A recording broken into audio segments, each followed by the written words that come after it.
We're joined now by Chloe Tasker and Liam Burbridge and their lovely little baby Tommy, who for the first time almost ever actually slept through last night, and then we got them up really early to come and talk about not sleeping. Sorry about that. And Dr. Hilary is here too.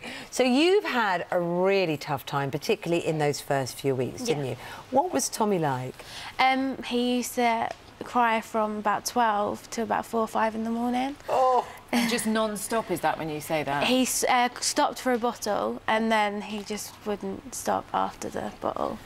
Oh, so this was tough for you because you had a little bit of, you had some maternity leave, you had a little bit of time off, didn't you? But obviously you had to go to work and keep things flowing along. What did you try in those hours, which must have seemed like they were going on forever, between midnight and 5 in the morning? He really enjoyed the music and lights, so we used to sit up with him and watch TV and things like that. Sometimes that settled him, but it didn't really work all the time.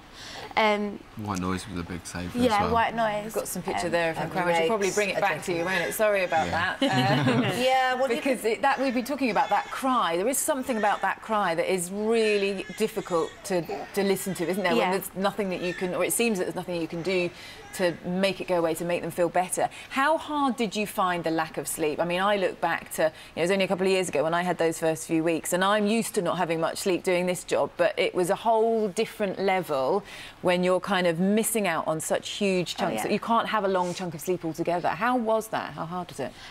We worked nights, so it was really hard to not be awake and asleep during the day. We used to wake up at like 12, 1 o'clock in the afternoon, but we just didn't wake up because we hadn't slept, so it was really hard to get back into a routine. People around you, there's never a shortage of opinion, isn't it? When you're a mum, when you're struggling, everyone tells you what you're doing wrong, but did you feel you got support of what to do right? When we left the hospital, we had a quick discharge and it was like not much advice was given. It was just see you later, good luck. Most advice came from family and friends and things like that, wasn't it? Family and friends were a big lifesaver. Yeah. It's a tough one, isn't it, Hilary? Because what they did and worked for them was to put the TV on, which probably settled them a little bit as well, and that white noise for babies, because, of course, they've had a very noisy time until they're born, haven't they? Your body's very noisy. But then other people would say, you're falling into a trap there because you're not teaching them that night time is about sleep. So it's a tough one, isn't it? Well, you're right. Everyone's got an opinion. Yeah. According to this survey, and I don't believe that UK babies are more tendency to bawl than any other baby, because it was a study done on 1,000 babies in 8 different countries. So it's not a lot of babies studied in each country. But everyone will have an opinion. And the important thing to do is to make sure your baby's not crying for a medical reason. So you want to make sure that they're not hungry, not thirsty, not dehydrated, and they haven't got a sore throat or an ear infection.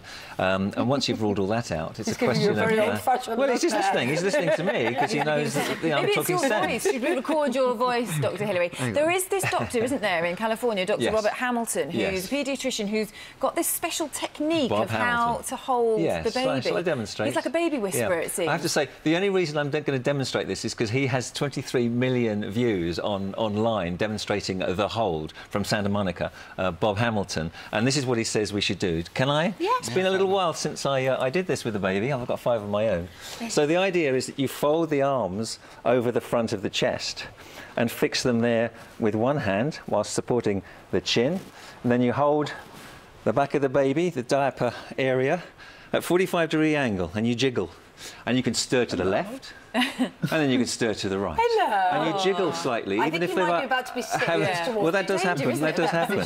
But this is apparently what you do. Some would say that's the hold. Some would say that you pick a baby up and they stop crying anyway, well, no matter what you do. Is there something about that straddling? It's almost like a little bit of straddling there, isn't it? According to Bob Hamilton in Santa Monica, there is. But of course, some people take a baby in the car for a drive. Some will put them in the bath. Everyone has a different technique. The important thing to know is to make sure what's normal for them, and if it's outside the normal range for them, then just get it checked over. There's health visitors, there's a GP, there's the pregnancy book that you're given with your first pregnancy. So there is help there if you need it. You know, sometimes people feel, don't they, that, you know, people aren't offering them the help, but actually if it's something you're worried about, then go and ask for it, go and seek it out. You know, the help is there. I think that's the key thing to say. And there's a very good charity called Crisis. If you're really desperate and you're thinking, I can't cope with this anymore, not for one more, you know, give them a call. They've got a helpline that's available all the time. Or you could give a really broody middle-aged presenter a call, because I didn't know how to cuddle fondle this little fella all night. Very, very sweet. We're so pleased that you're finally being able to get some sleep. Thank anyway, thanks so much for coming in this morning. Thank you. Thank you. Long may the sleep